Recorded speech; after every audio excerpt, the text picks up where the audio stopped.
heads are seven mountains on which the woman sitteth, and there are seven kings, and there are seven kings. Five are fallen, and one is, and the other is not yet come. And when he cometh, he must continue a short space. And the beast which was and is not, he is the eighth, and is of the seven, and goeth into perdition or destruction. That's talking about the Antichrist. He's going to be the eighth king. But I know I'm all over the place, guys. I'm so sorry. But these seven kings, the seven heads represent seven kings and seven hills. I'll just tell you right now, that is Rome, okay? Rome is very well known as the city on seven hills throughout history. Very well known. There's no debate among scholars even about that. The seven heads are seven mountains on which the woman sitteth. So who is sitting on, I'll just tell you right now, the woman there is the Vatican City, the Catholic Church, the seat of the Catholic Church. That's what it is. It sits on seven mountains. She is sitting right above the city of Rome. Okay, that's where Vatican City is, right above. If you look on a map, Vatican City is right above Rome. Okay, it's its own state. It's its own nation within a nation. It's been given to her. That happened way back in actually not that far back in 1929. The Lateran Treaty gave back temporal power to the Pope, giving rule of Vatican City. That was back in 1929 is all. And the papacy has been gaining worldwide influence and power since then. And that's just a 108-acre area. But it has a seat in the United Nations as a legitimate state, Vatican City. It sits above the city of Rome. The city of Rome's borders include the seven mountains. It's the city set on seven hills. There's names for each one of them. And so these seven heads are, it says right there, the seven heads are seven mountains. So the seven heads resemble Rome, okay? They are also seven kings or seven dominions. The word can be translated dominions. And what I want you to see now is the Rome has had seven different types of dominions. And there's going to be an eighth. But it's of the seven. The first dominion that Rome started with was Romulus. And there were kings for the first dominion. Then there was councils. That was the second type of dominion of Rome. Then there was a dictator, or at least one dictator, that became ruler, had a dominion within the councils. He was one of the councils that they put him in charge, and he became a dictator. So that was a third type of dominion. This seems like this is the answer for the seven heads of Rome. The fourth was Decemvirs. I'm not quite sure about that one. I'm going to have to look at that. But that's how he's Decemvirs. Decemvirs. And then there was tribunes for a while. And then there was emperors.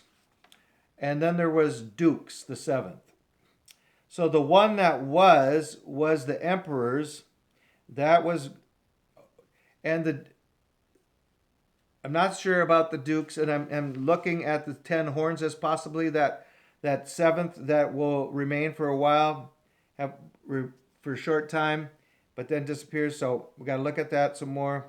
And then it looks like the last one is going to be the Antichrist, not the papacy. The Antichrist is going to rule like a dictator. So he's of the seven. He wasn't there, so that's what I'm thinking. But I'm going to refine this better and better, guys. Sorry that it's kind of all over the place. But there's a lot of things to look at. And see. So listen to this, verse 10. And there are seven kings. 5 are fallen. So the kings, the councils, the dictators, the decemvirs, and the tribunes have fallen. And one that was the emperors. When John wrote this, the emperors were ruling Rome, okay? And then it says, and the other is not yet come, and when he cometh, he must continue a short space. Could be talking about the 10 horns ruling as the revived Holy Roman Empire for a short time before the Antichrist comes. He must continue a short space. And then verse 11, it says, and the beast that was and is not, even he is the eighth. So he was, could be that he was that dictator dominion. He is not at the time that the time that John is writing the book of Revelations. There's not a dictator dominion in Rome at that time. But he is coming back. The Antichrist is going to be reigning as a dictator. And he's going to go into destruction. We know he's going to be destroyed. He's only going to reign 3.5 years. That's kind of what I'm thinking it's talking about. There's other possibilities. But that's what seems to make most sense so far. And I'm going to clarify this all. And we're going to go through the book of Revelations again in a few months or maybe in a year. And we'll have it a lot more clearly straightened out. But yeah, this is exciting though. Finally starting to see how this makes sense. And the beast that was is not, even he is an eighth, and is of the seven, and goeth into perdition. Okay, verse 12, and the 10 horns which thou sawest are 10 kings, which have received no kingdom as yet, but receive power as kings 1 hour with the beast. So 1 hour. So these 10 kings could be talking about that sixth head, right, that he talked about there. And the other is not yet come, talking about the 10 horns. And when he comes, he must continue a short space. 1 hour sounds like a pretty short space, yes. So that seems to fit very clearly together with that. That's the dominion that's going to be ruling for a short space, 1 hour. And then the Antichrist, remember back in Daniel, the little horn comes up among the 10 horns. He uproots 3 of them, and then he reigns for 3.5 years with the 7 other kings. So, and verse 13 says, these, talking about those 10 horns, these have one mind and shall give their power and strength unto the beast, the Antichrist. Verse 14, these shall make war with the Lamb, and the Lamb shall overcome them, for he is Lord of lords and King of kings, and they that are with him are called and chosen and faithful. That is us, the Christians. And here's where it talks about the waters. And he saith unto me, the waters which thou sawest, this is verse 15, Revelation 17, verse 15, the waters which thou sawest, where the horse sitteth, are peoples and multitudes and nations and tongues. Peoples, multitudes, nations, and tongues. Talking about the world of people, the sea of people, the waters of people. Many waters because we're 99% water, right? I don't know. Anyways. And the 10 horns, verse 16, that thou sawest upon the beast, these shall hate the whore and shall make war. We're going to talk about that later. How God is going to turn the Antichrist on the false religion, the whore. We know in the Bible, a whore is represented the false church, and a virgin is representing the true church. God is getting married to a chaste virgin. He considered the false church in the Old Testament the whore. He divorced her at one point, the 10 tribes, and then also Judah, I believe. But he compares her adulteress as to a whore when she's not following God. And so that's what it's talking about, is the false religion in the world. They're claiming to be the bride of Christ, but yet they're a whore. They're not. They're an adulterous woman. Because they're not following God completely, they have other things that they're following, so they're a whore. All right, let us go And continue to read in Revelations 13 now. Revelations 13 back there. And so let's read it one more time. And I stood upon the sand of the sea and saw a beast rise up out of the sea. There's the Antichrist rising up, having 7 heads and 10 horns. 7 heads is because he's coming up out of he's going to be ruling as the Roman Empire did. It's a revival of the Roman Empire, which is the European Union today. They very clearly know that, and that they're the revival of the Holy Roman Empire. So the other thing that possibly could be, let's just go read down to that. We're going to talk about the deadly wound now. Okay. And the beast which I saw was like unto a leopard, and his feet were as the feet of a bear, and his mouth as the mouth of a lion, and the dragon gave him his power, his seat, and great authority. So you see it all incorporated into one world government. That's what we're seeing here, is a one world government. A dominating power is going to dominate most of the world again. Okay.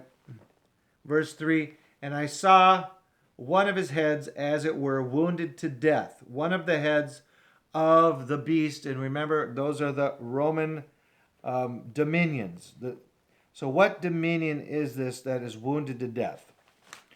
Could it be because this woman, Vatican City, the papacy, is ruling with the beast? Could it be talking about the papacy being wounded to death and coming back? That is a possibility. And the papacy did receive a deadly wound. And that was back in 1798. The papacy did receive a deadly wound. When Napoleon Bonaparte told General Berthier to go and capture the Pope. And they did. They went and captured the Pope, and they took him captive and brought him back to France. This was in 1798. And it ended the political rule of the papacy at that time. So the papacy did have a fatal wound in 1798. So that very well could be the deadly wound that it's talking about. There's also a deadly wound of the Roman Empire, though. But back to the papacy. This papacy's deadly wound was healed in 1929 with the Lateran Treaty that gave back temporal power to the Pope, and it gave him rule of Vatican City only, though. So it does look like its deadly wound was healed. So there is a similarity there. Could the papacy be that 8th kingdom in ruling as a dictator, one of the 7 heads? That's a possibility. There's another possibility, and this is what I'm still researching, is that the Roman Empire itself, ruling as the last possible head, the 7th head,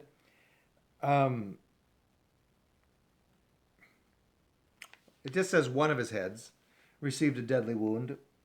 It looks like it was the 6th head that was reigning when it received the deadly wound, though. So could it have been that? So the Roman Empire ceased to exist in 476, I believe it was.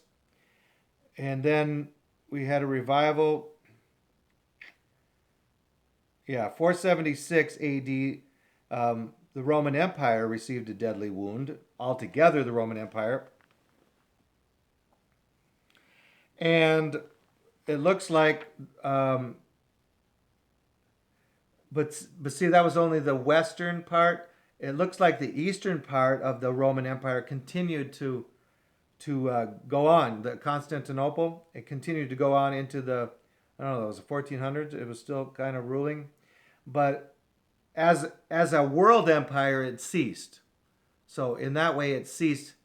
In the way it says it let me read it again. Verse 3 there in Revelation 13. It says, and I saw one of his heads as it were wounded to death.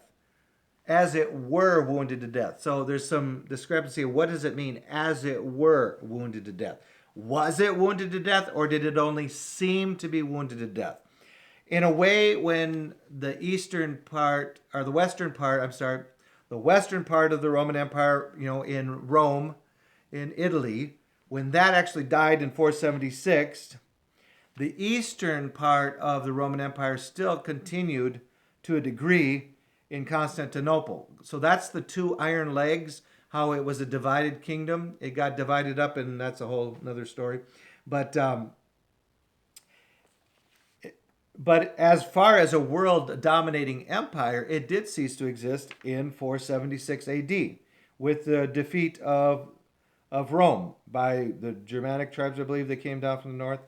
Something like that. Anyways, you can research that stuff. But there was a healing of the reviving of the Roman Empire, and that happened in 1993 when the European Union was founded. And the interesting thing about the European Union, they clearly know that they are the revived Roman Empire, and that was the northern part of the Roman Empire. So there is a revival, and that really is there's great potential there to be a dominating world empire because of the amount of people and the amount of several reasons. I can't remember them all. But there is great potential there for the European Union to be a world dominating power today. But they have bad leadership right now. So wouldn't that be something if the Antichrist, looks like the Antichrist is going to rise up among them?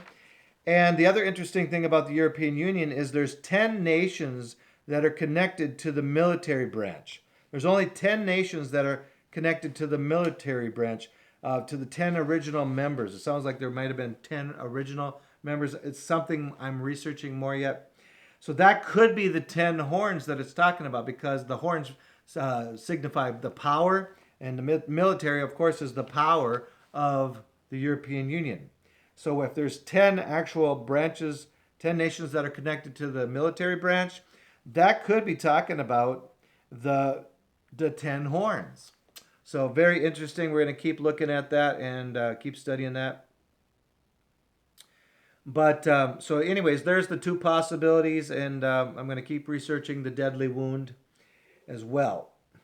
All right, let us go on. Verse 4.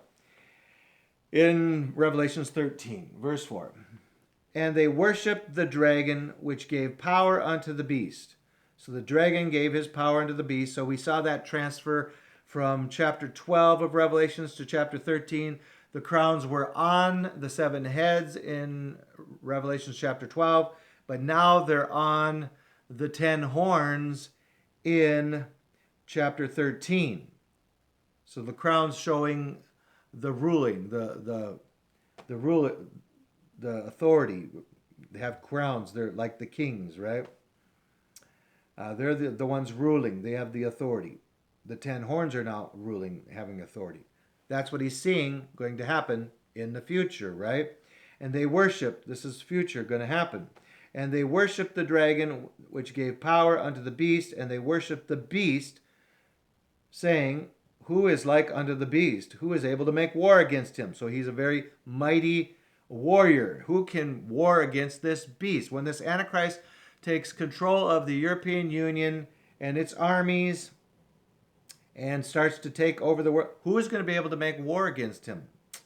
And also with the United Nations involved with it, I'm not sure. It says who's able to make war against him.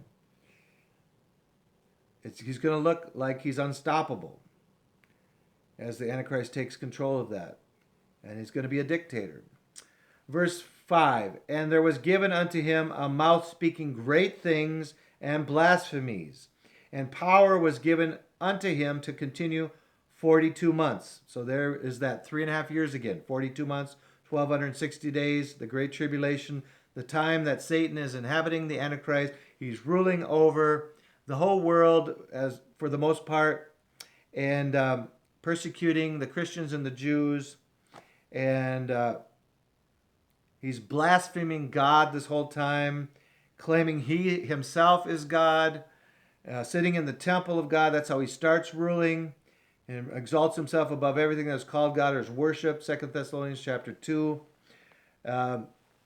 Verse 6. And he opened his mouth in blasphemy against God, to blaspheme his name and his tabernacle and them that dwell in heaven. So he's blaspheming his name, his tabernacle, which would be the either the tabernacle in heaven or the tabernacle on earth, his temple in Jerusalem. Not sure. Going to look at that as well. And verse 7. And them that dwell in heaven. He's even blaspheming people that are dwelling in heaven.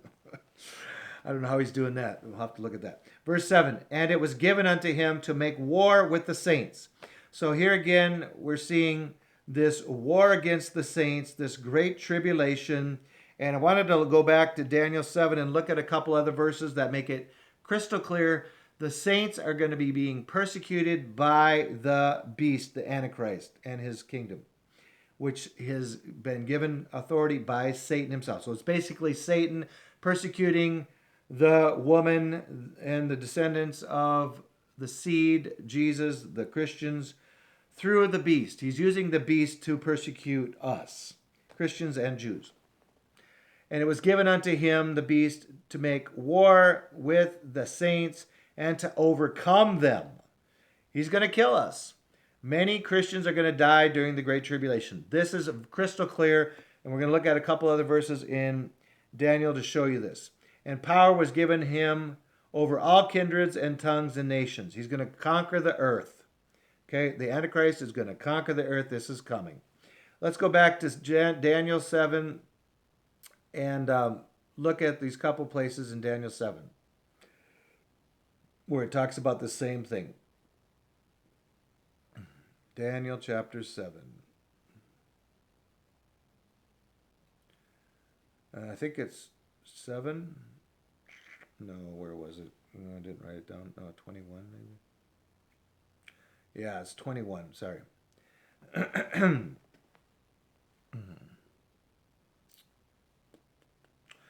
And we'll read 20 as well.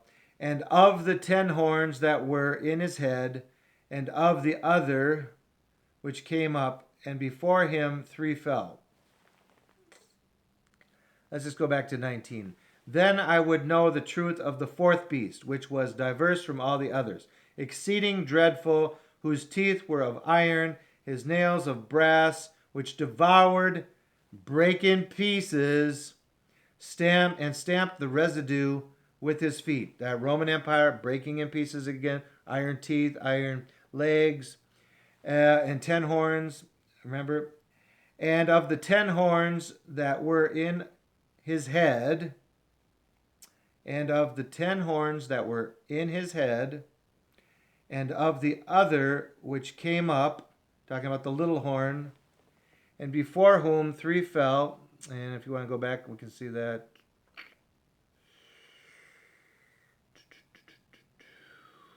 Where was the little horn?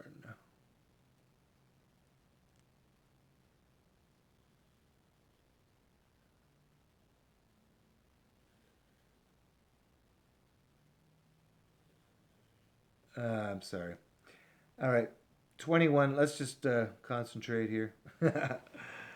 Verse 21, I beheld, and the same horn which made war with the saints and prevailed against them.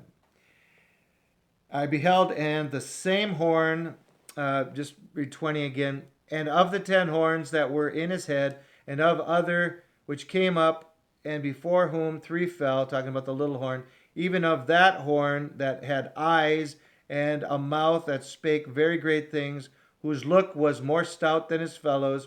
I beheld, and the same horn, talking about the little horn, made war with the saints and prevailed against them. Now I got to go back and find that. Where is that?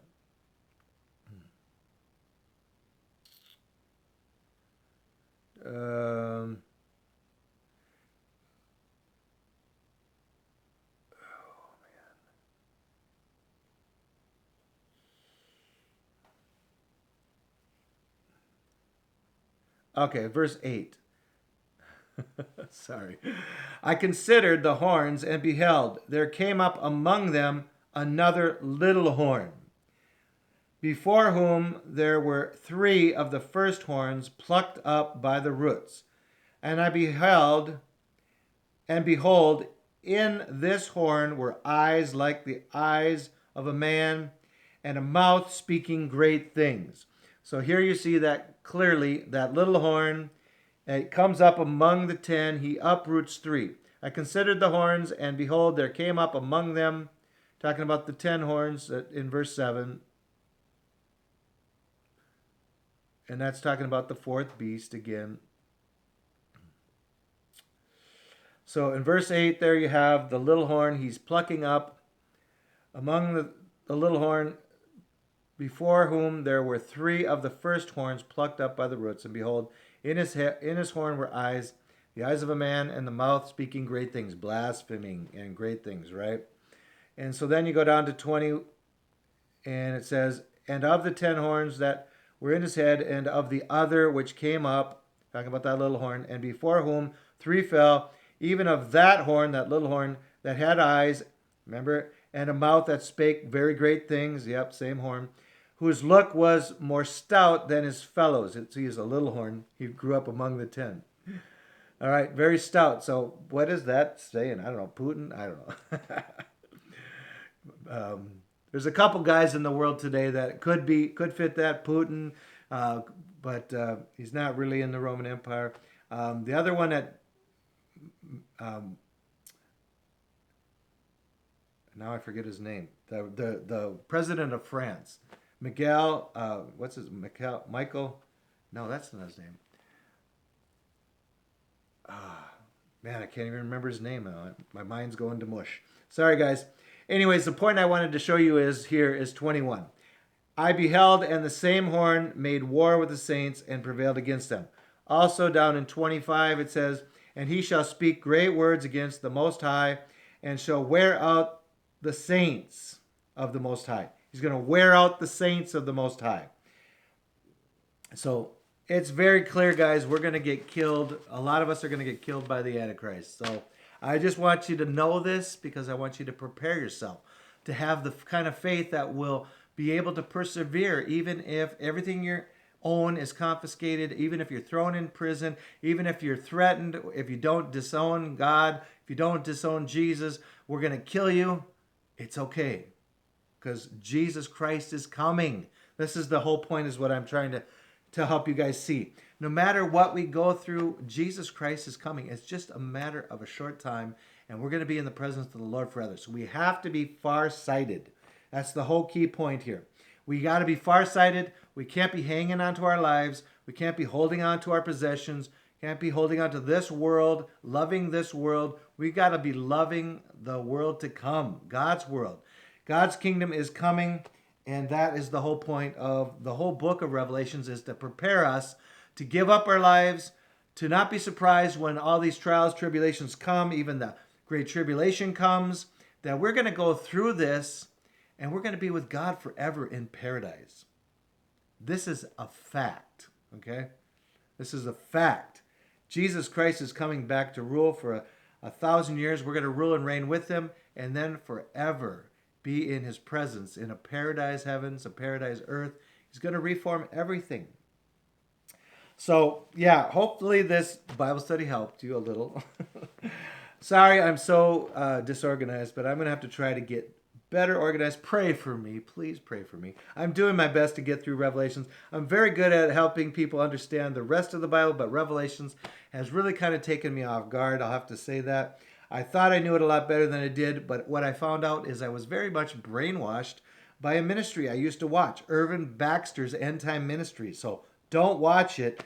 It really brainwashes you and mixes you up on the book of Revelations in many ways.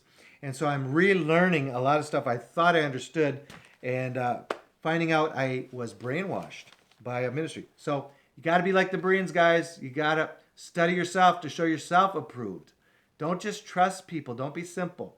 Don't trust me. You go in and you do your own research. You do your studying in Revelations. You understand. I'm just trying to help you see the different possibilities that have been shown, and what I can see as a possibility, and what are definitely not possibilities. And so I'm trying to narrow it down for us all. And as time goes on, these things are going to get clearer and clearer. As we go through the book of Revelation and the events come closer and closer, it's going to get clearer and clearer what the book of Revelation is talking about. And even the Bible itself talks about these things, that it's not for Daniel, it's not for your time. Seal up the book, Daniel. It's not for you, it's for the time of the end. So, anyways, hopefully this is helping you. We're going to stop there for today. We didn't get very much further, but we're going to start cruising through the rest of these chapters pretty quickly now. This was a difficult thing to get through because we want to know what this beast is, what these seven heads represent, what these 10 horns represent. This is very crucial to the understanding of end time prophecies to get this part correct. So this is what I got so far, guys. So keep fighting the good fight of faith, guys. It's remember, your faith is what is more precious than gold refined in the fire. It's what is going to bring you honor, praise, and glory on the day when Christ returns. It is how we are justified. So faith is the most important thing. You must understand what true biblical faith is, what it means to be trusting. Really, trust is the main portion, the main thing in faith. It's trusting God. It's trusting His words. Everything that His words say and declare is the absolute truth. And that's why I'm going to live according to His words. That's really the main part of faith. So we have to have a living, responsive faith. Thank God for the book of James, which really clarifies. We're a doer of the word. We're not just a hearer only. We're not just trusting Jesus did everything for us. We're working out our own salvation with fear and trembling. We are working and building ourselves up in our most holy faith. And that's what's going to bring us praise, honor, and glory when Jesus comes back. So keep fighting the good fight of faith so that you can say, like Paul did at the end of his life, he kept the faith. And now he knew there was a crown of righteousness awaiting him in heaven. He knew absence from the body was presence with the Lord. He knew it because he had the sign of the Holy Spirit within him. He had that fruit of the Holy Spirit living in his life. And you can have that same assurance when you have the Holy Spirit living in you. So keep the faith, guys. We'll talk to you tomorrow. God willing, God bless you. Bye-bye.